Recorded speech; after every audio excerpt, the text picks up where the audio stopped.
Okay. Namaste and Swagatam. And before we start, I would like to ask Pandit Vishnu Ramsarup from Trinidad to chant a prayer. Pandit Vishnu, please go ahead. Namaste, everyone. Can we all take a position of prayer, please? This mantra is from Atharva Ved, Kanda 7, Sukta 33, mantra number 1. It's Vishnu. Deva is a Devata, and Brahma Rishi is the originator. It goes like this. Om Ma Sinchatu Maruta Sampusham Sam Brihaspati Sammayam Agni Sinchatu Prajaya Cha Dhanena Cha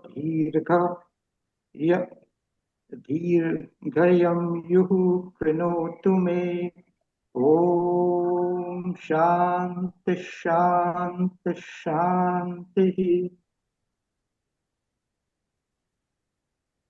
Thank you, Pandit Vishnu ji. So now, Bhai Ravi, Now we can start we can. with this discussion session, and we have received certain questions on the WhatsApp group itself. I think the first one is from all questioners, Bhanuji. It's from Bhanuji. I think Ashwini this is the first question. No? Thank you. Just one sec. Yeah. The first question is on the gunas. Okay, where it is? This was posted on Thursday, and it says, "Do the gunas have their origin in our sanskaras? If so, are we entrapped by them? What are the Indian philosophical schools of thought on this compared to Krishna in the Gita and Swami Dayanand?" Okay, questions on gunas. Yes. Do the gunas have their origin in our sanskaras? Actually, the gunas we all know, three gunas are there: sattva, rajas, and tamas. And these gunas are the gunas associated with the prakriti, matter or energy, what we call. Because there are three eternal things. One is Brahman, the supreme power. Another are souls. Many souls are there. They are also the spiritual element. But Prakriti is the matter, material element. And these gunas, they are the part of Prakriti, this matter. So, whatever sanskar we attain, first of all, we must also understand what is sanskar. Sanskar is whatever we do, whatever we think, whatever we eat, and whatever our thought process is, that is imprinted in our mind as in encoded form. So those that is known as sanskar, or we may call it psychological genes. And those sanskaras, they transform into our biological genes, DNA, RNA, when we take new birth in the next life. So these sanskaras are a sort of information gathered from the outside world, and this outside world is made up of matter, prakriti, and prakriti has three gunas. So naturally our sanskaras, they also get formed with these three gunas. Either sometime our sanskaras become sattvic dominant, Sometime our sanskaras become rajas gun dominant and sometime tamas gun dominant.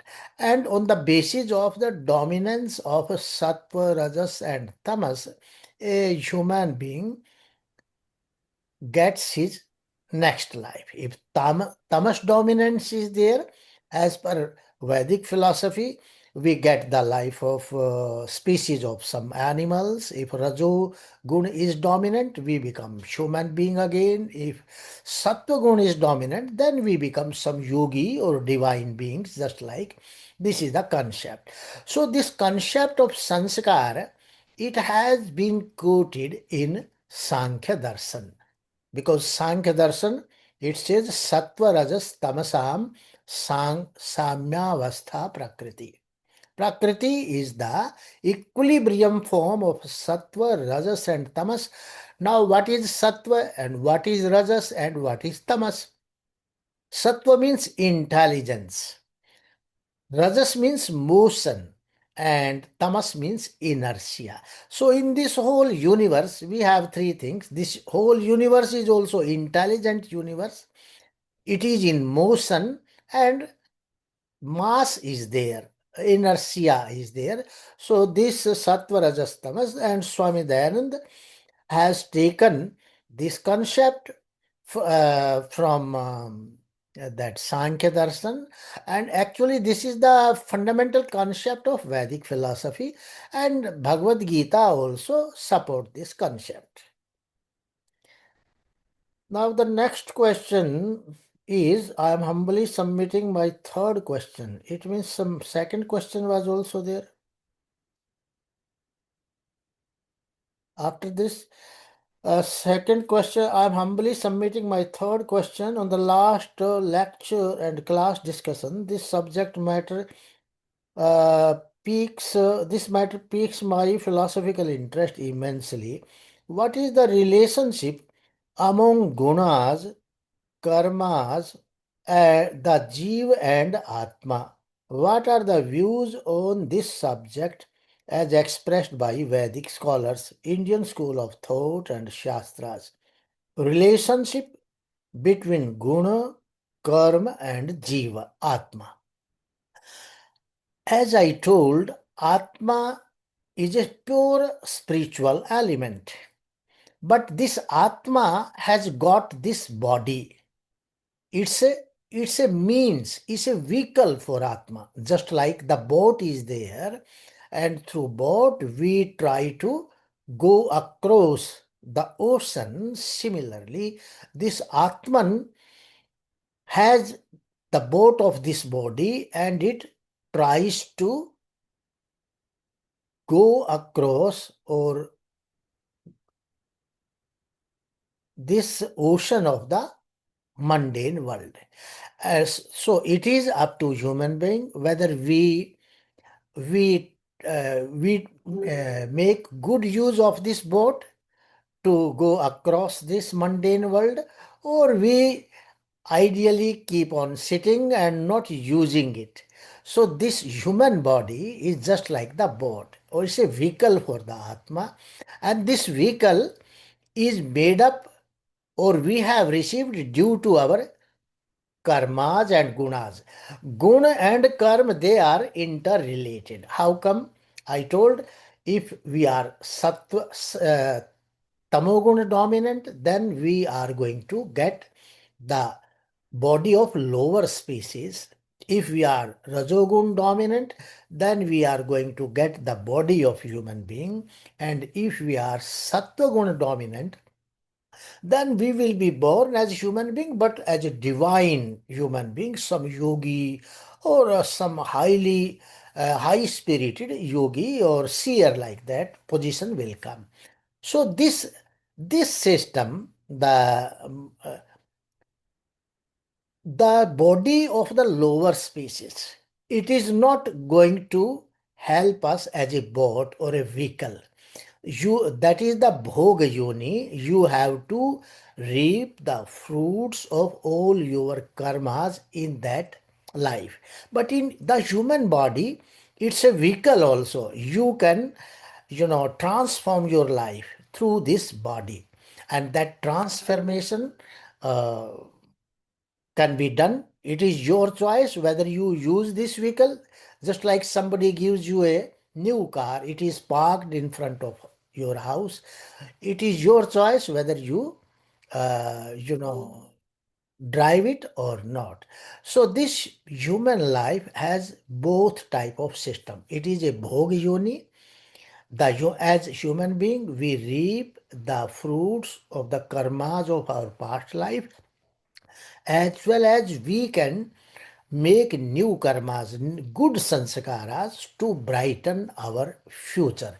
So this karma and guna, it is related with this body the soul has occupied. So this embodied soul in its pure form is Atman, but when the soul gets this body due to its karmas, that is known as Jiva.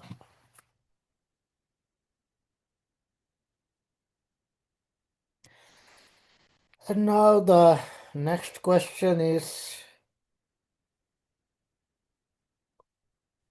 Acharya ji? Acharya ji? yes, Ji. Yeah, sorry to interrupt. You were talking about the soul, so I just wanted clarification on what bodies contain the soul. So animals, humans, and plants as well, because there's some controversy even in Adi Samaj that plants don't have souls, only animals and humans do. But I just wanted a clarification on that from you. Yes. You know, whatever living being is there, they have souls. And though their soul, they have occupied those bodies of the lower species due to their karmas. In fact, there is more excellent concept, Swarga and Naraka. We must understand what is Naraka. It has been clearly defined by Yaska that Nichai Rakam Narakam. If this human body is the main standardized plane for you, and if you go down to this, that is known as Narakaloka, means lower species, and if you go higher up than this, that is known as Swargalok, or the state of divinity, the state of yogis and all these things. And these five seats are there, and panchakoshas are there. First one is the Annamaya Kosha. Annamaya Kosha are the souls which have all tamasic sanskaras. They will be getting the bodies of Annamaya Kosha. All these trees, plants, and all these things, they develop at Annamaya Kosha. And after that, the Pranamaya Kosha is there, where there is some oscillation. We can detect that there is some movement. So all these small insects, they are developed at the Pranamaya Kosha. Then Manomaya Kosha is there. When your prana, your breathing is attached with the desire, you start having desires, that is known as Manomaya Kosha. And at Manomaya Kosh, all these big animals, they get developed, means those bodies, and the soul is dwelling over there. Then Vijnanamaya Kosh is there. Vijnanamaya Kosh means discriminating power, where you are able to identify which is bad, which is good, which is right, what is wrong. So this type of discriminative power you will get. So though that species of human being, and after that Anandamaya Kosh, where you are away from all these pains and pleasures of this material world. So that stage is the stage of a yogi, that is known as Anandamaya Kosh. So this whole system, below Manomaya Kosh, below Vijnanamaya Kosh is Narakalok, and above Vijnanamaya Kosh is Swargalok. So this type of system is there. Atman is there. Without Atman, there will be no moment.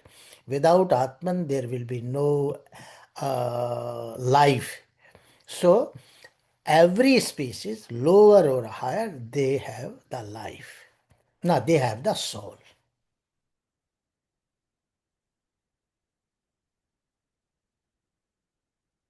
So any other question on this issue, or should I proceed further? Guruji, Yeah. can I just ask a question based on what you said? Because when you look at animals, for instance, they take a dog that's trained to work with the police. Now, I do understand that as a human, we have the ability to make decisions on our own, and animals tend to follow an instruction. But for example, there are so many humans that are really bad. They do bad things. They do evil things, actually. And then you have an animal that does amazing work. How does the system fit into that? Yeah, it's a very good question. I told animal bodies, they are the bhog yoni. They have some limited gifted knowledge given by Brahman. So they will work within the ambit of that knowledge itself. They cannot develop their knowledge. But human beings are a species where you can do karmas. You are free to do whatever you like. You are free to do even to uh, do criminal jobs, or you are free to do even enlighten yourself. So that is your choice. You are free to do whatever you like. But as per the law of universe or the law of Brahman, you are going to get the fruit of your karmas. That is unavoidable. You have no choice so far as the fruits are concerned or the award is concerned. So that is why this human level is the standard level. Through your karmas, you can go down, you can maintain your status quo, or you can uplift yourself. So that is why the Indian philosopher says that rarely, after it's a rare chance that you have got this human life. So make your future life brighten, or at least do such karmas that you can make your maintain your status quo. So the ignorant ones, they keep on doing even karmas worse than animals. It is their ignorance. So sometimes we call that human beings, they have gone down even below animals, because your choice. If you are not becoming enlightened and your behavior is like that, so that will affect your next life. Yes, But Nitin. Dr. Arya, just a question here. Yeah. It's kind of implicit in what you're saying that there is a hierarchy. There's an assumed hierarchy that the human being is somehow wiser or better in life than the animal. Now I'm sitting right in front of Lord Hanuman here, Yeah. and he wears the anthropomorphic faces of different animals, and Mm. I think it also embodies. If you look at the Ganesha and many other gods, Yeah. they have a human body and an animal's head. And so, how do you explain this hierarchy from your point of view, whenever gods and goddesses embody, a combination of both an animal and a human being? How do you explain that then? Actually, these are the instincts. A human being, Right. I told, as per your sanskaras, the sanskar is the main thing.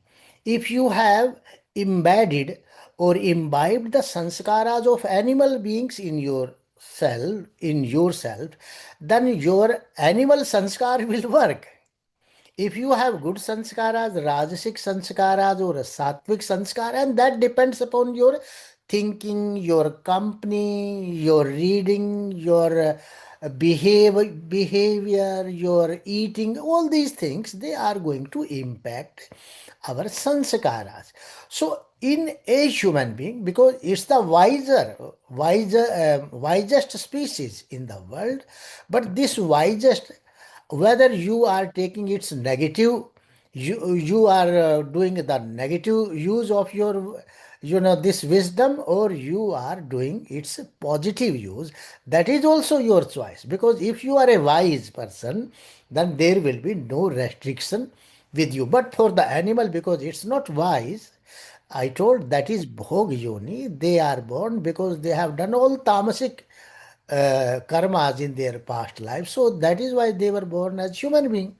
But as the wisest species, so what you say? What do you think if somebody involves in murdering, doing terrorist activities, doing all criminal activities, theft, would we call it as a wisdom? Nobody will call it as a wisdom.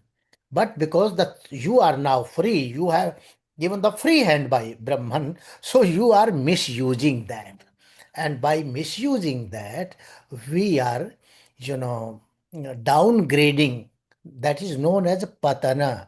And this pap and punya, they have also different definition. Pap is not sin. Punya is not good. Pap means all such activities that are responsible for the downgradation of a human being to the lower species. Punya means all such activities which are responsible for your upliftment or maintaining your status as a human being. So this is the system. So all these depiction in our this Hanuman and all these things, it shows that all these sanskaras. Because as human being, we have been lived as some animal being in our past lives. So those sanskaras are, some instincts are still there. So whenever your prominent sanskaras are exposed to the atmosphere, to the environment, you will start behaving like that. If your good sanskaras are dominant, what happens? Even the criminal parents, they have saint like progeny, children, because there those good sanskaras are prominent. So as per sanskaras, everything, I told you these sanskaras are psychological genes, and they convert into your biological genes, DNA, RNA. So either transform your psychological sanskaras, your DNA will be transformed, or you try to transform DNA, you can transform your psychological sanskaras. Main spirituality is the main concern here. Thank you. D- Dr. Ravi Prakash, I have one question. Yeah, Namaste to everyone, and namaste to you as well. yeah. Other Indian philosophies, Buddhist and Jain, for example, say each body has more than one soul. Can you talk on that? Just a comment, No, yeah. please. Actually, each body doesn't have more than one soul. There are more than one soul. And as per different souls, you have different bodies. One body cannot have different souls. If I don't think it is there, this type of concept is there. They also believe in just like Jains, they believe in various souls, but their concept of soul is different from our Vedic soul. And in Buddhism, there is no soul. Even there is no soul, there is no God. They don't believe in that. They think that it is only your mind that works. It's a sort of particle. All these material things, they are evolved and behaving like that. They don't have the concept of the soul. But Jains have the concept of soul, and according to them, there are multiple souls are there. But Jainism karma system is just like a particle. Some particle has attached to your soul, so you are behaving like that. You different species, but when that particle is removed from your body, that karma. But our concept is more scientific. We say whatever we think, whatever we do, whatever we the company of the people we live in, we eat, so that is printed in our mind as the sanskar, psychological impressions, and that is the guiding force for our next life. Professor Ji? Yeah. Yes, I have a quick question. The concept of spirit, Yeah. as is used in certain religions, Mhm. is that synonymous to soul, atma? Can you please explain? Yeah. No, that spirit means just like people say ghost and all these things. You mean that one? No, not in that sense. Okay. Actually, spirit, soul, Atman, they are identical. They are identical. Our main concept is Atman, and that is translated as sometime as self, sometime as soul, and sometime as spirit, because but there may be some minute differences. The people, when they call the spirit, because sometimes these ghosts and all these things, they are also known by spirit, but Atman is the pure spiritual element. So if you translate, we translate Atman as a soul, that is also the pure spiritual element. And if we translate it as a self, self means what we are not body, neither we are mind, but we are soul. So superficially, this spirit, soul, and Atman is the synonymous, we can say.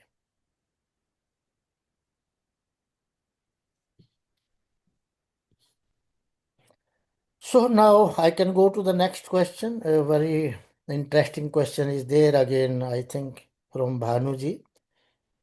She says, thank you for the two other recordings, very informative and lot to unpack. As the inaugural lecture on the Vedas explained, the Maharishis, through their samadhic states of heightened and purified consciousness, intuitively perceived the eternal truth. The Vedas, these Maharshis, as is explained, were not chosen to receive these knowledge, nor did they discover them. Swami Dayanand clearly stated that the Vedas were seen by the seers, they were not composed nor revealed to them. Actually, we must understand this concept very clearly.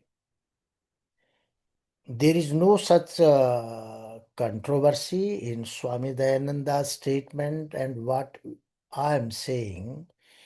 The clarity is that God is the creator. He creates the universe. And if somebody is going to create something, that means he must have the knowledge of that creation that he is going to create. Just like an engineer, he is developing some machine. So before developing machine, he will have the blueprint or the information of that machine. Then he will develop that machine.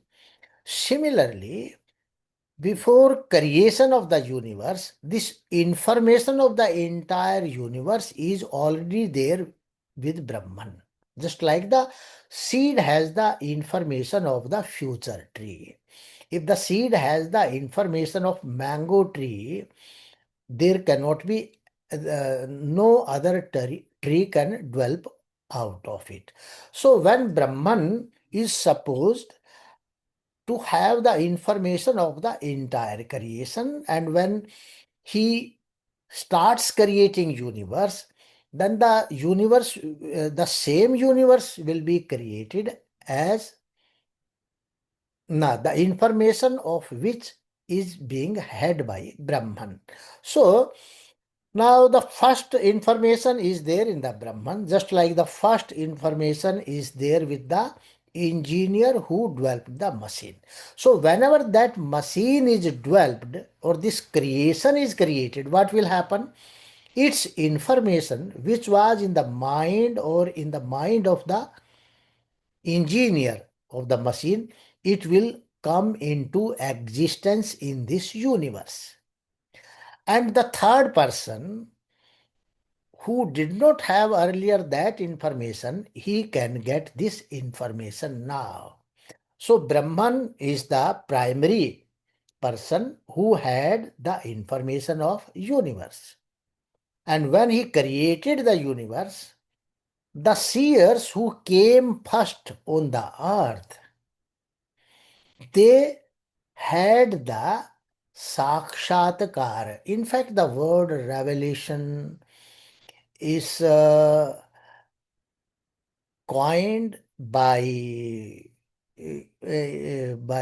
other philosophies, but there is no synonymous word for sakshatkar, or we can say realization. Sometimes we are using the word revelation even for realization, but here the sakshatkar is different from what we call as revelation. When the seers in the beginning of universe, they were in samadhi because they were very enlightened peoples, so they were able to imbibe this whole knowledge of the universe, and then they passed on this knowledge to the future generations, and after that this knowledge was documented. Then what happens? Just like the engineer is there, he developed a machine. Now we do the reverse engineering. By doing reverse engineering, we are able to know or to get the information which was or the blueprint of that machine, and we can develop our own machine. So this process was the same type of process. Brahman created universe. The seers who were in their samadhi, they were able to receive this information, and that information is the Veda. That is why in Rigveda itself, a mantra is there. It says, Utatva pashyan na pashyatyenam, utatva shrunavan na shrunotyenam. That Brahman is the Kavi. Kavi. In Kavi word is generally translated as a poet, but in Vedic philosophy, Kavi means Kaver Karma Kavyam. A person who does any action, he is known as Kavi, and his action is known as Kavya. So, in Ishavasya Upanishad, we might have heard the mantra. It calls Brahman as the Kavi, Paribhu, Manishi. So Brahman is also the Kavi because he also do an action of creation. And his Kavya, this creation is his Kavya. And this universe, visible universe, is his Drishya Kavya, which is visible. And the Vedas, they are the Shravya Kavya. So whatever is there in the universe, that has been expressed in the Vedas, or we can say this visible universe is the manifestation of what has been described in the Vedas. So these two forms are there. Vedas are the information, theoretical information of the universe, and universe is the practical representation of the same knowledge. So that is why it is said that in the beginning of creation, the seers, they imbibed or they received this knowledge. If we study Yoga Darshan, there is a concept of Ritambhara Prajna. Patanjali says that in asamprajnat samadhi, during asamprajnat samadhi, a seer or a seeker, he develops the Ritambhara Prajna. What is Ritambhara Prajna? Rit means the knowledge or the law of the universe. And Bhar means who has received. A seer, if he develops the Ritambhara Prajna, the whole knowledge of this universe becomes, you know, is published in his mind or becomes present in his mind. So those seers, they had the Ritambhara Prajna and they received this knowledge. They passed it on further and presented to the future generations.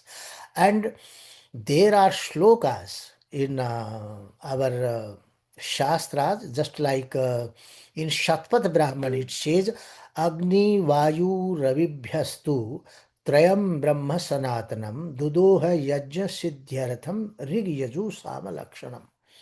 Ki there were only three Vedas are most important. Atharva Ved, three Vedas, they belong to this material creation, and the Atharva Ved, it belongs to the creation of human being or the human life or their social life. So Agni, Vayu and Ravi, there are three things operating in this universe. Agni means earth, the geothermal energy. Vayu means the field energy, energy of the space. And Ravi means the energy or the solar energy, energy of the stars. So there is a play of these three types of energy into this universe. Agni, geothermal, field energy or the solar energy. So based upon these three energy systems, this Rig Veda, Yajur Veda and Sham Veda, they have this type of information. And the seers who received these informations, they were also known as Agni, Vayu, Aditya and Angira. What happens in the beginning of universe? No name is given to the seers. No name will be given. They will, whatever name will be given, that will be from the Vedic information itself, because there was no literature. Whatever information or the linguistic information or the language information you will have, you will designate your names from on the basis of that information. Those seers, they revived the information of Rig Veda based upon that geothermal energy. So that seer, he also called himself as Agni. So he who received the information of this Vayu or field energy, he called himself as Vayu. The who received the information of solar energy system in the universe, he called himself as Aditya. And Angira was the fourth seer who received the information of this how to run this social life or the society, how the human beings will behave. All these things, they are there in the mundane life information that is there in Atharvaved. So he called himself as Angira. And similarly, in Vajsnayi Sanghita also it says Tasmat Yajnat Sarvahutah Richah Samani Jajjire Sandhansi Jajjire Tasmad Yajus Tasmad Ajayatah. So this mantra also says the same thing. And there is another mantra, Tebhyah Taptebhyah Trayo Veda Ajayanta Agner Rigvedoho Vayuri Yajurveda hai, Suryat Shamveda hai. And these seers, now one more question, I think related question is there. Question is how these seers came or were born first. Our Puranic information, even information in Puranas, it says that in the beginning of creation, the asexual production was not there, because when some life or some living being, it will descend on earth, only the earth was the womb for their origin. And that is why our Veda says Bhumi Mata. So the seeds of all elements, all seeds of the bodies of all lives, whether human life, animal life, they were there in the earth itself. So those seers who were in moksha in the previous cycle, they came out from the earth itself. This is the concept, because there is no other concept we can think of it. Either you go by the Darwin's theory, that from amoeba then starts developing, and you become human being. Or as per Vedic system, because this biological development is not possible. Development of species is based upon your psychological sanskaras. If you have the sanskar of human being, you need not travel through the animal life. You will be born as human being itself. So it was stated in our tradition that the first life form, it was through a sexual production. So only Urdhvaretas seers or some personalities in the books, they descended on the earth first through the earth. Or we can say, if somebody descended from some another planet on the earth, but the question will kept on lingering, if somebody came from another planet on the earth, then on that planet how the human being were born. So only the final question given by our philosophers and Swami Dayananda also is that in the beginning, when this earth was formed, it took some 2 billion years. When the earth separated from the sun, it took 2 billion years for earth become ready for the life to flourish on it, because earlier it was hot, then this hot and the heat of the earth, it subsided, then some these meteorites which were having the ice, they fall down on the earth, then some green plants, they developed of that, then these plants, they started emitting oxygen layer, then this ozone layer of the earth was formed. After that, the living being, they started developing or evolving on the earth, and the human being is the final species. So first one is known in our shastras also. The first species is Udbhija, the trees and plants. Then Swedas, when water came into being, then these all aqueous animal, they came into being. Udbhija, Swedas and Andas. After that, these Andas, which are evolved from egg.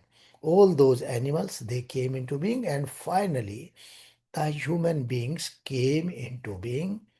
And the time of the human being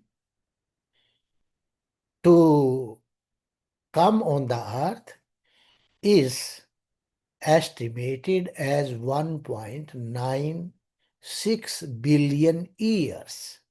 And earth, it originated around 4 billion years. So 2 billion years were spent in for the creation of conducive atmosphere on the earth for the life to spring. And similarly, this life may also exist in some other solar system also, where there is the conducive atmosphere is there. So it is not necessary that every planet will have life, or everywhere the life will be there. The possibility of life will be there wherever the atmosphere is conducive for the development. Just like the seeds are there. But all seeds, they cannot develop until and unless they get the conducive atmosphere for life to develop. Now in this series, one more question was there. It is said that Brahma received this knowledge, then it was passed on further. In fact, in Puranas, Brahma is symbolized with 4 heads, just like 4 Vedas. And Brahma is also described as the creator. In fact, that Brahma was Brahman. It is not some human being, because human beings, they never created this earth. This earth was created by that supreme power known as Brahma or Brahma we call it. So the first seers who received this knowledge of Ved, they are Agni, Vayu, Aditya and Angira. If we study Charaka Samhita and other books also, the similar descriptions are there that first of all on this earth, some Urdhvaretas seers, they came into being, they originated, and then they imbibed this whole knowledge, received this whole knowledge, and passed it on to the future generation. In our system, there is no evolution, but devolution is there. First, the complete knowledge, then this knowledge keeps on degenerating, and this is not some uh, uh, some hard and fast system. Sometime the knowledge will develop more, sometime it will get destroyed, or due to some human activities, or due to some natural activities, or some other causes. So this keeps on sometime higher up, sometime lower down. So this is the cycle, and it depends upon so many factors. I think this question I have replied. If anything you want to know, you can ask. Professor G? Yeah, Professor? yeah. See. This is Bhanu. As you just outlined, the hierarchy of the entities that came into existence, the plants, the animals, quite independently, followed by, down the road, humans. Yeah. How now can we say that as humans, depending on the karmas, the gunas, we can regress to that independent state of lower animals? I have difficulty understanding this. As I told, the seeds are there, but whichever seed will get first conducive atmosphere, that will dwell first. So why the plants came? Because whenever the atmosphere became conducive for plants to evolve, they evolved first. Whenever the atmosphere became conducive for the aqueous animal, they evolved. Whenever atmosphere became conducive for those andas, egg-born animals, they evolved first. So the conducive atmosphere for human beings to come into being, it comes at the last stage, because for you need food also, because human beings, annamaya kosh is the whole plant world, has to be there. Then you need oxygen, you need so many facilities. If your status is the highest one, so you need more facilities na. Today also, if the president is there, his facilities are more than the layman. So those lower species, they have they need less facilities, so they will come up first. So human being, they will have more facility, so they will come last, and they will go first.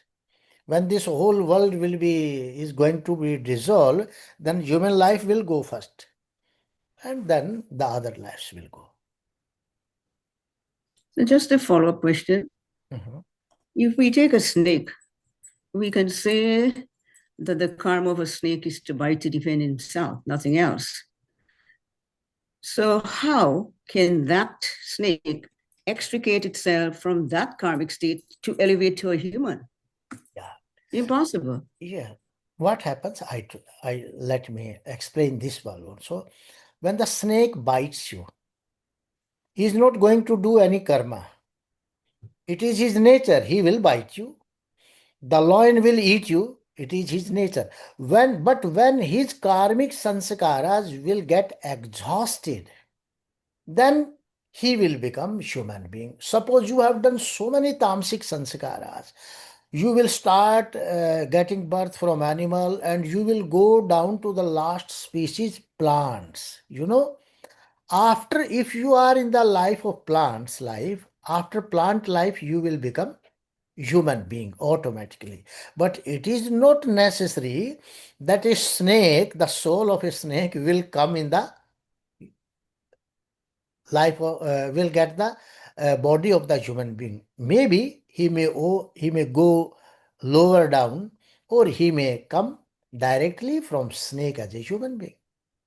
But it is necessary, and it is for sure, that all these animals, now all these plants, they are going to become human beings after their karmic sanskaras will be exhausted, because the plant life is the last one, where the soul is in a very dormant stage.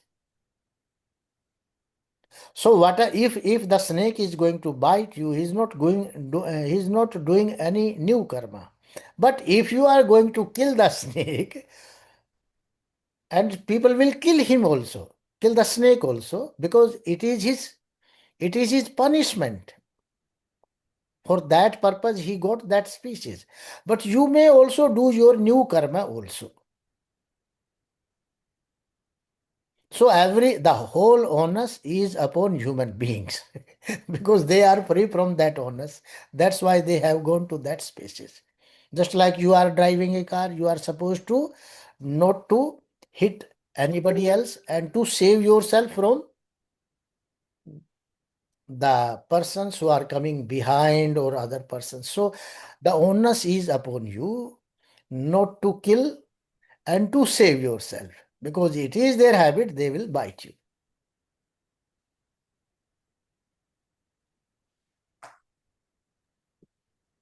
By Ravi, there's one last question there.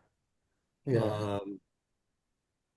How does the young and curious Hindu mind differentiate his position if he hears in his temple that the scriptural authorities were revealed against his Abrahamic counterparts who make the exact claims?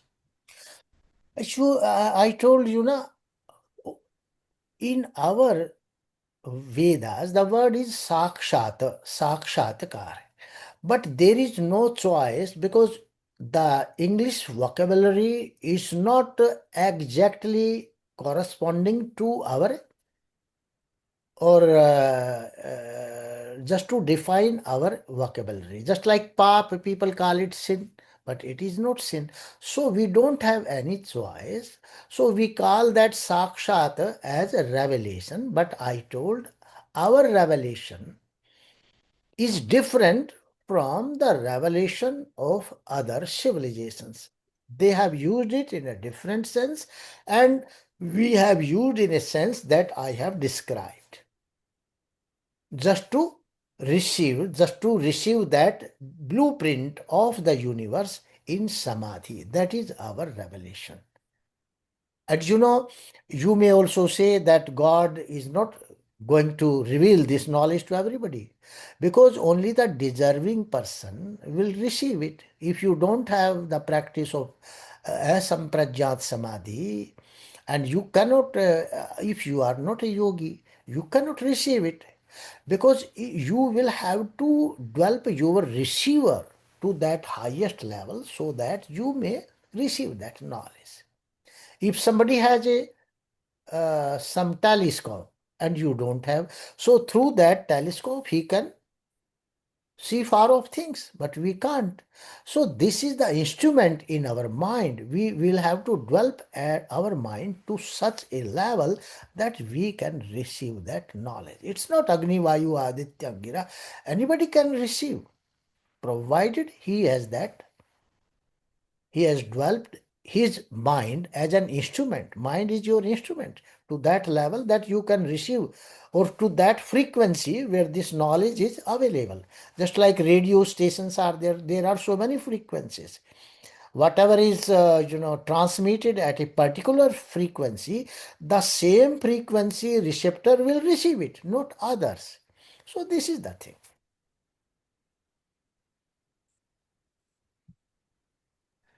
I think the other questions from Bahin Almil were already answered. And she also has a question on the planets and things like that. I think we should leave that for later. That will be covered in subsequent lectures. And let's move So I have on to. answered this planet question also. Earth originated some 4 billion years ago. Life came on the Earth around 1.96 billion years after that. So any other question related to our lectures you want to? Yes, Arun Jain from Delhi has posted a question. Okay. He says, with your permission, I Mhm. seek your guidance on one key issue which keeps baffling me. My efforts so far have failed miserably to find a satisfactory answer to the following conundrum.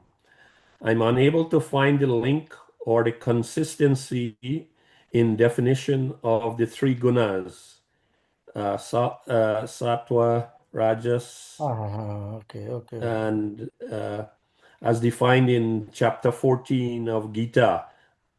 Then these applied in chapter 17 specifically to only four areas of life, that is ahar, yan, dana, and And tapa.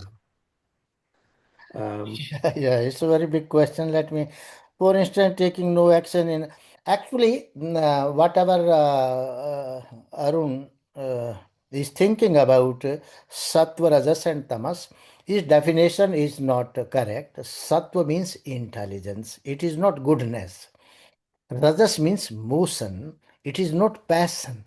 Some other persons they have translated these words like that. And tamas is inertia, just like mass type. So these are the material gunas, and their definition has very been clearly given in Patanjali's Yoga Sutra as well as Sankhya Darshan. So Bhagavad Gita, when these all three gunas have been used, they are used in the same sense, and they now he says apply to chapter 17 specifically to only four areas of ahar, yajna, dan, and tapa. So ahar, because these are the I told properties of the matter, intelligence, motion, and inertia, but they are attributed to the human life also. So whatever is sattvika, sattvic means which promotes your intelligence, which promotes your spirituality, all those things are sattva gunas. If if you take a food that promotes your intelligence, means that's a spiritual power, that is sattvic food. If the food you take, it promotes more hyperactivity as a human being, that is a rajasic. If the food gives dullness, because inertia is dullness, if the food you eat, it provides you the dullness, that is tamasic. So this is how it has been described in Bhagavad Gita. Ahar, yajna, and dan. Dan is also sattvic, rajasic, and tamasic, very well defined there. If you are giving dan to the deserving person without any expectation, that is sattvika. If you are giving dan just to, for your grandiosity, to make your showmanship, oh, and for your name and fame, so that is Rajsik. And if you give dan just to undeserving person, that is not that has no benefit. So that is tamasic. So that these four things have been applied to these three aspects. Similarly, yajna is there, dan, tap. So the main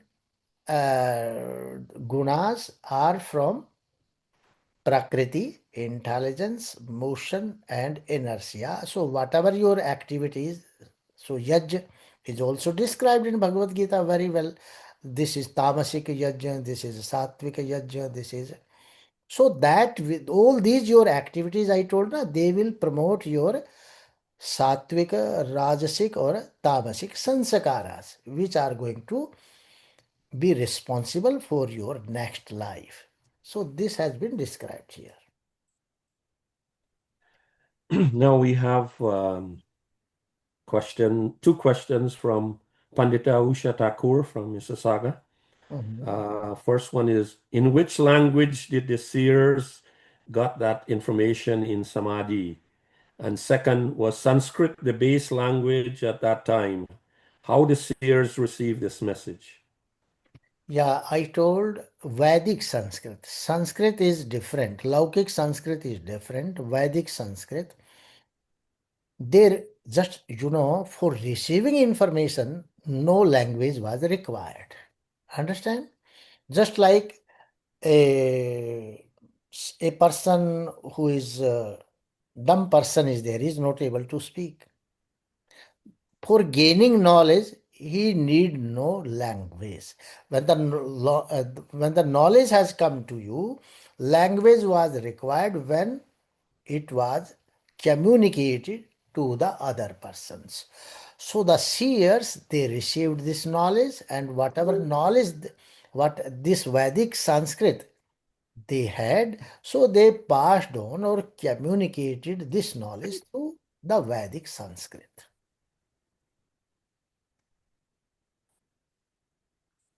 Next, we see Pandita Visheka Singh from South Africa has her hand up. Pandita Visheka, please go ahead. Ashwini Bhai Sindhu went first. Yeah. Oh, sorry. You can go. I'll wait for everybody because my question observation will come after that. It's fine. Pandit Abhisheka, you can go first. I don't mind coming No later in problem. the. Yes. Thank you. Namaste Guruji.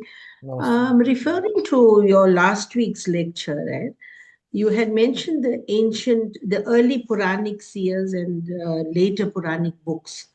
So, what is the value of the Puranas in comparison or in relation to the Vedas? Because it was written by rishis, so it must have some value. And when we want to understand these Vedic concepts we speak about now, we use the Puranas for explanation. So, my question is, should we be studying the Puranas as well, or should we discard it? It's not written for nothing. So, I mean, it's a rhetorical question. Why aren't we studying it? And if you say yes, please create a cause for us. No, first of all, we must understand the meaning of Purana. Purana, just like Veda is the knowledge of creation, Yajna is the process of creation, how the creation took place. This has been symbolized through Srota Yajnas. Similarly, Purana or Itihas is the history of creation. And I'm calling it former portion, later Puranas. So earlier Puranas, their subject matter was only of 7 types. Sargasya, Pratisargasya, Vansho, Manvantarani cha, Vanshanucharitam chaiva, Purana, Panchalakshanam. Means Sarg means the history of creation, Pratisarg, history of dissolution, Manvantra means time reckoning system. Vansh means the lineage of these celestial bodies, not human beings. Earlier, the Puranas, they were having these 5 subjects. So, Purana was studied as the history of creation. And just like a teacher, if he's teaching you the knowledge of creation, he may quote sometimes some aspects of the history of creation also.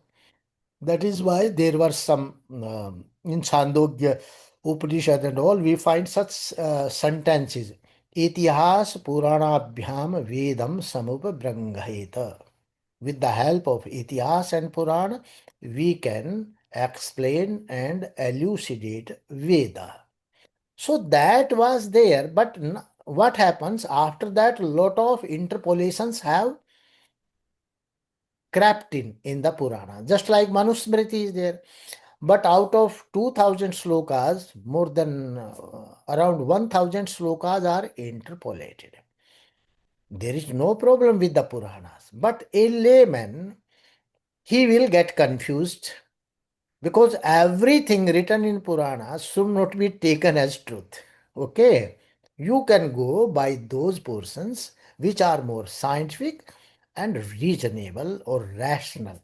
So leaving that interpolation part, the Puranas are right, there's no problem.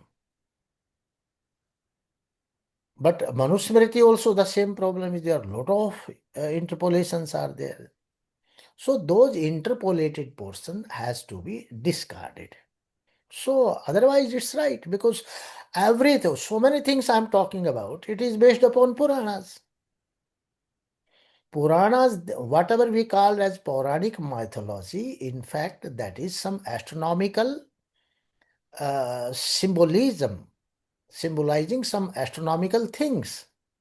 But that needs to be explained. Hi, Sindhu. You had some.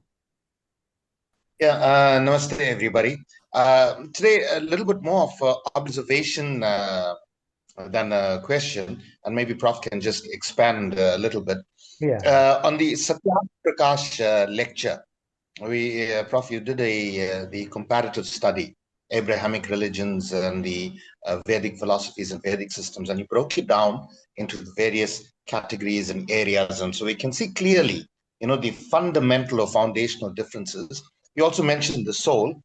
It's just one more thing that I want to add to that, and maybe you can just expand on it, is that Vedic system, eternity of the soul, punarjanma, we have all of that, and a full metaphysical explanation of this concept of soul and its eternity. But the Abrahamic religions, they don't have an eternal soul, because that's, I mean, when you are conceived, that's when the soul is created, but it'll live till the end of time, whatever. But it is not eternal because it did not exist before that. So I think that is, it was created out of a nothingness. So it's also, I think, because until the 1800s, Christianity had very little interest in science and didn't understand the concept of procreation. So that's one. The other thing is also in the difference is Vedic philosophy is very explicit about the subtle nature of the soul, and that it's beyond material and spiritual. Whereas the Abrahamic religions, once the soul is living forever in heaven or hell, it suffers, burning in hell. So their concept of soul is not a subtle or spiritual entity, because it is linked to the physicality of the body.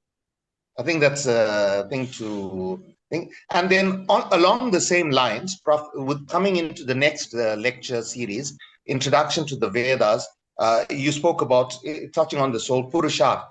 And Purusharth, it's equal opportunity, it's empowering, it's knowledge-based, because you improve by learning and understand Dharma, Dharma more. And it's very scientific and psychological and philosophical in space. Well, so this is very important, that in the Abrahamic religions is predestination. You have no choice in your destiny, and it's disempowering. Yeah. And that is because of that there's no scientific reasoning. It's blind faith. And then just to finish my comparison, Prof, if you can just touch why I brought this up, and looking at all the questions over the last few weeks, I think it's very important to highlight the importance of studying Sanskrit as a language. I mean, all of us have an interest in Vedic studies, Hinduism, and philosophy.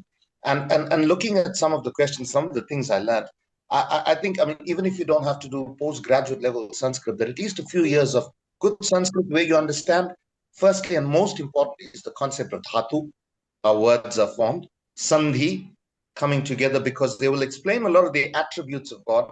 And Prof, very important, I think, which is very, I mean, you're a linguist, and from a linguist perspective, the importance of declensions. Because when you take a mantra and you see Agni, but if you understand the declension, then you know whether it is from Agni, to Agni, with Agni, by Agni, for, and it makes a huge difference to the intended meaning. So maybe you can just, touch on all of those things that are brought up over the two lectures, because it has a common thread, and the importance of Sanskrit as the language to understand these concepts in greater detail. Thank you, Prof. Yeah, you are very much right. In fact, in Vedic system, nothing is concocted. If the God is there, it's a requirement, philosophical requirement. So everything has been considered in a very scientific way. And here, sometime the concept of hell or heaven, it is not in our system like that. So I told heaven is that divinity, stage of divinity. Hell is the going to the lower species. So in our Hinduism also, these concepts have been borrowed from West. This hell and hell, people start thinking that in hell, if you will go to the hell, you will be tortured over there. These are not our concept. Our concept is very much clear. Swarga means elevation, spiritual elevation to the higher level, where you feel elated, where you feel blissful. So that stage of a human being, the higher stage, that is Swarga. Narak means going to the lower species. So this concept is scientific, and because if there is an opportunity, if you have gone to the lower species, you will come to the higher level. Here at human level, you will get all facilities to develop yourself. Just like sometime now people say, no, this he's a poor man, he doesn't have the facility. No doubt, at lower species, you don't have any facility. You will have to reap your fruits. But at human level, you have all facilities. You can develop yourself. You have full chance. But if still you miss it, you will again go down. So that system has been made to develop yourself in a very spiritual and scientific way, so that you live a very sattvic life. So this whole system is in our Vedic system, and uh, which we do not find in every religion, because Vedas or the seers, they were high spirited yogis. They were not some propagator of some religion, some sect or say. They had nothing to do with the religion at all, only knowledge, because Veda means knowledge. Knowledge and knowledge, nothing else. You get the knowledge for betterment of your life, for transformation of your, and you enjoy. These all things were developed later. So whatever we do studies in the Vedas and all these things, it points out to the same. It is the universal knowledge. This knowledge doesn't belong to a particular place, class, or region, religion, race. It's a universal knowledge, because the knowledge of the Brahman is the universal. It is for one and for all. It is not for a single human being. Okay, you enjoy. You develop, you will receive those messages. You develop your mind to receive those informations, what is being developed by others. So today we are developing the material instruments to help ourselves. But our seers, they had the technology to develop your own self to get the same facilities. Next person that has their hand up Sorry, is. Prof. Ashwini Bhai, sorry. Prof, if you can just, in finishing your answer to that question, the importance of Sanskrit and declensions Right. and the You nature know, of Sanskrit, this entire knowledge is in Sanskrit. If you don't have the knowledge, you may be misguided. So just to have the primary knowledge and understand whether this interpretation is right or wrong, so at least you must have the knowledge of Sanskrit. And we have also launched one class, it's a course, Sanskrit for beginners. So that will highlight how the letters are formed. It's all very scientific, how it's, Varnamala is there, then the Sandhi, Samas. So small concepts we have given there. So you will be benefited by the. And if you become interested, you can start deep studies also, because Sanskrit is the basic language. And if you know Sanskrit, you can understand many other languages of the world. Even in English language, we have so many things which can be explained with the help of Sanskrit. Just like I'll give you one example. The word is box. Its plural is boxes. Word is ox. Its plural is oxen. It's not oxes. So how can it be explained? Because the word ox has been taken from the Vedic word uksha. Uksha means bull. And the plural of uksha is ukshan, uksha, ukshanau, ukshanah. So that ukshan became oxen and uksha become ox. So many problems of other languages, they can also be solved based upon Sanskrit. Okay, our next person is Prisha Ji from Germany. Prisha, please go ahead. You have to unmute. Yeah. Here we go. Mhm. You had mentioned that before this creation that we know it, everything was in a state of tamas. Is that correct? And one thing, and I know it's a little bit difficult because, like you've often mentioned, there's certain concepts or words that you can't translate directly into another language. But you had mentioned that. Uh, in the mind or the thought of Brahman to initiate this creation, that kind of humanizes Brahman a bit. So we can just expand on that. And also, what exactly was the yajna that brought about this creation from a state of tamas? Brahman's mind, because Brahman is not a human being. Mind is material. Whatever mind we have in our body, that is also made up of matter. So Brahman's mind means Prakriti. Prakriti is also existent. So this information, Prakriti is the seed form of this creation. So this seed, Prakriti, has the information of creation. When Prakriti is triggered by Brahman for this creation, what happens? Prakritir Mahan. The first thing that evolves from Prakriti is Mahan.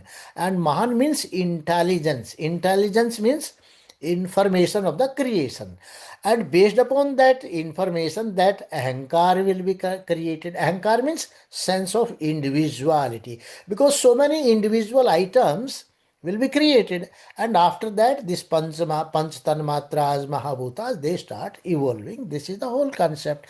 And when we call that tam eva va idam agrasit, only the tamas was there in the beginning, so that tamas is not tamogun. That tamas means equilibrium of sattva, rajas, and tamas. Equilibrium. They were not active by that. And when the prakriti is in inactive stage, in fact, inactive stage is also called as tamasa. Just like if the sun is not active, then what will happen? The darkness will be there.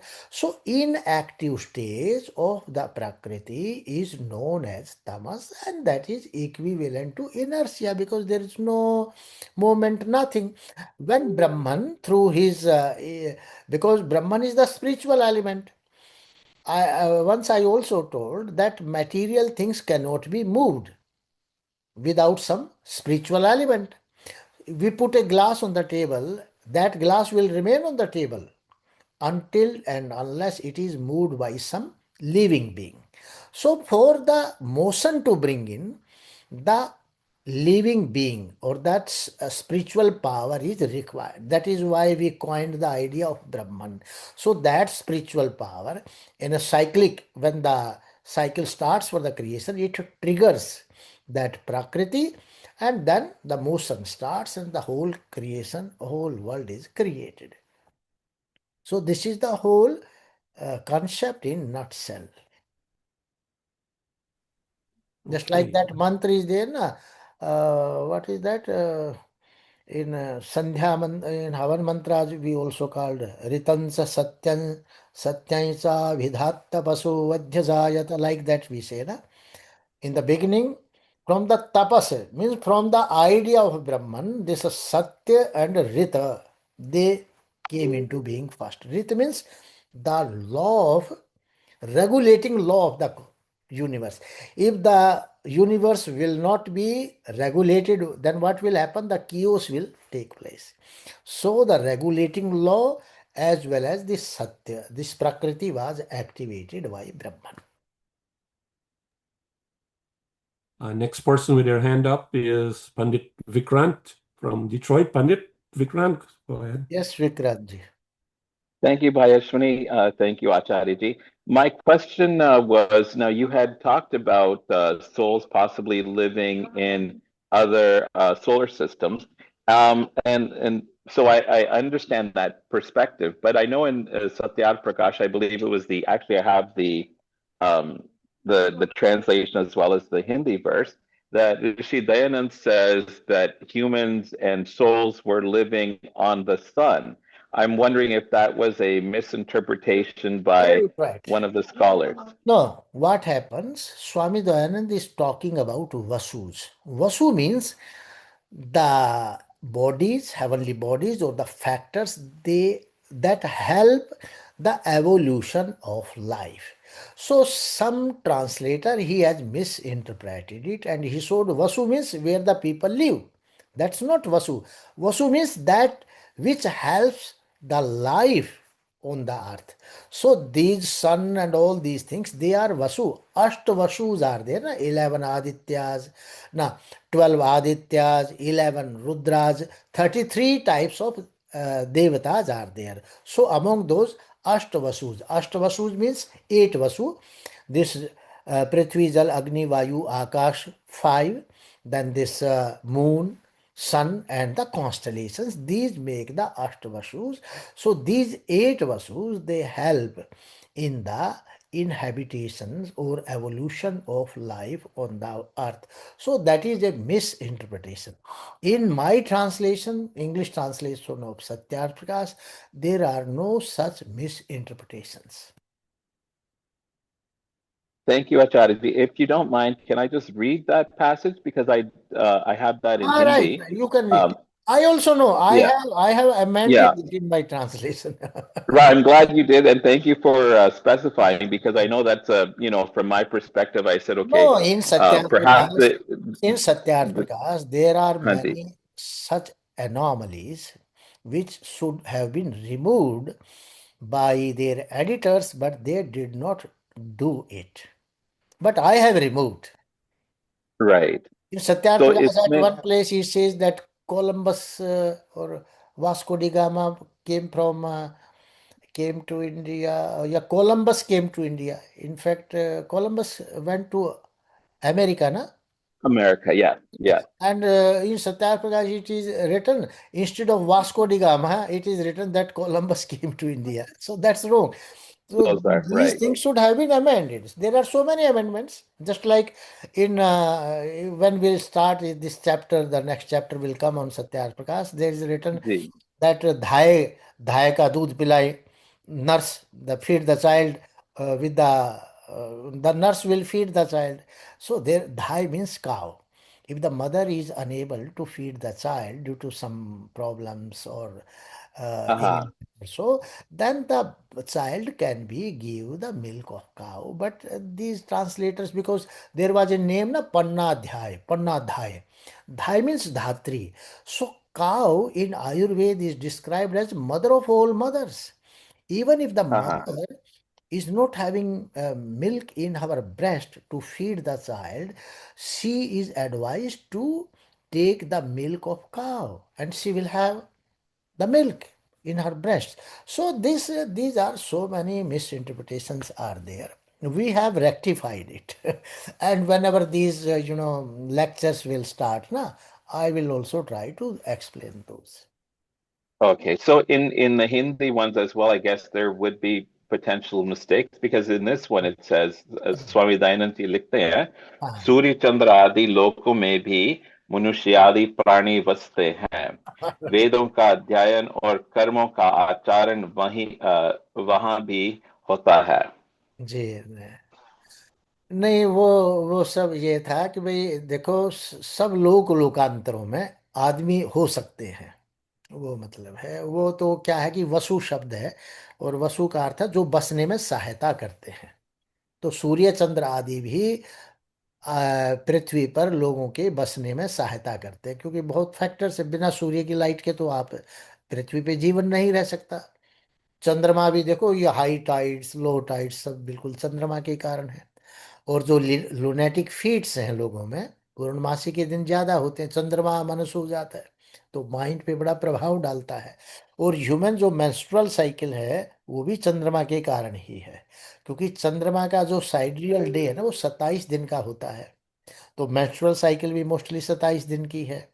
तो वेदों में मंत्र आते हैं, 10वें मासी सूतवे, माता 10वें महीने में पुत्र को जन्म देती है।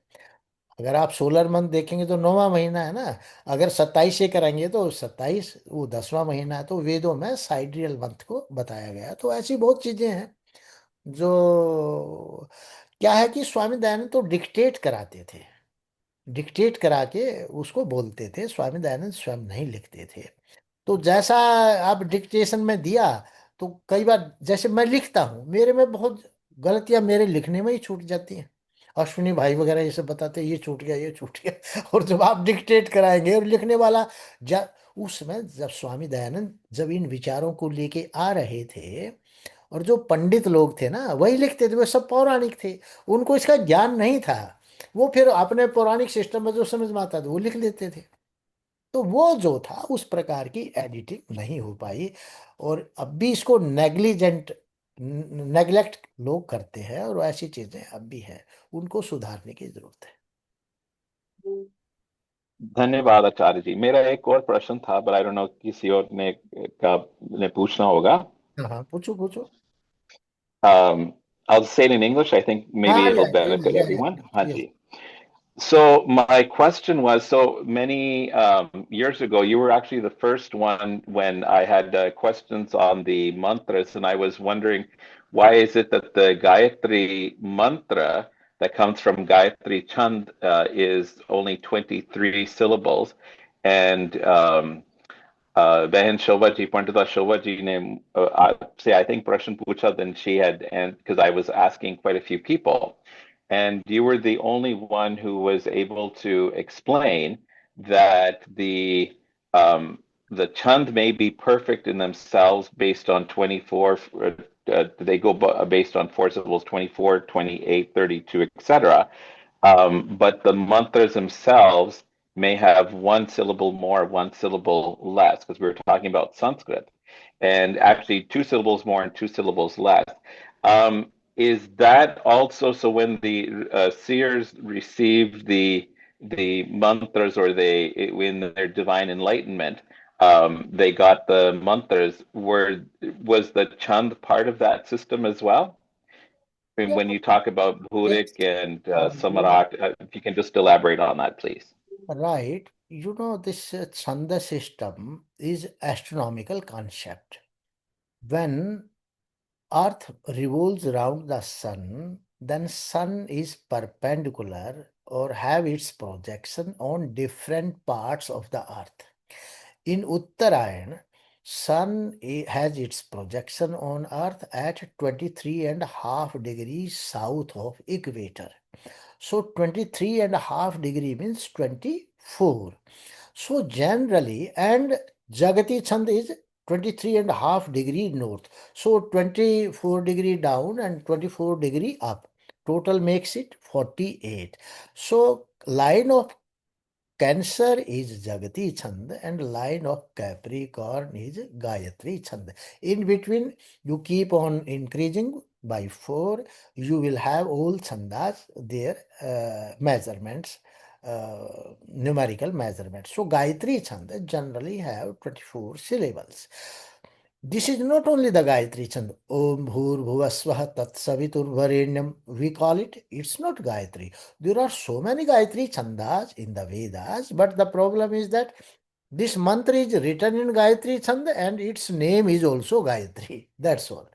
So normally a mantra will Gayatri Chand, a mantra composed in Gayatri Chand will have 24 syllables. But you know, when it is not necessary that that mantra will have exact 24. It may have one less, one more, two less, two more. This is the condition found in the Vedas. So this mantra, if the one syllable is less, that is known as a Nichrit Gayatri. So this Tat Savitur Varenyam mantra is a Nichrit Gayatri Chanda. So if it is one more, it will be Bhurik Gayatri Chanda. So this is just a measurement, and it very much conforms to that astronomical system, natural system, and the whole Chanda system, because the mantras have been composed. This mantra is written in Gayatri Chanda. It is also called Gayatri, that is only the difference. So if it is one less, one more, no problem. Because when the seer will recite, it's not necessary that everything will become in exact way. So this is only the thing. But We Chanda will take, system is quite yeah. scientific. Their this assignment of syllables is scientific as per this cosmic system. We will take one last question from Arun Jain in Delhi. He's saying, I'm getting the central theme of today's lecture. It's woven around free will. Sir, do we have free will? Yes, yes, certainly. Human beings have free will, but animals, they don't have. Okay. That brings us to the end of today's discussion. I'd like to thank everyone for attending, and namaste. Namaste. See you next week. Namaste. Thank you. Bhai Ashwin ji, Dharamveer Namaste. speaking. Yes, go Yes, ahead. yes. I would like to compliment Dr. G on behalf of all those who are listening. I am still a bit sick because this is my first appearance from the start of the lecture. But I would like to compliment Dr. G on all his explanation, the ability to bring the Sanskrit into English, for even a small child can understand him. He is one of the most appropriate person on earth as far I am concerned at this moment to bring the Vedic teaching to the world so that everyone can understand the science in Vedic teaching. So I wish to compliment him. I don't have any question for now. Next week I will prepare a few questions for him. And also I would like to have some personal question to him. I don't know if that is possible next time. So I would like to give my best of appreciation to him.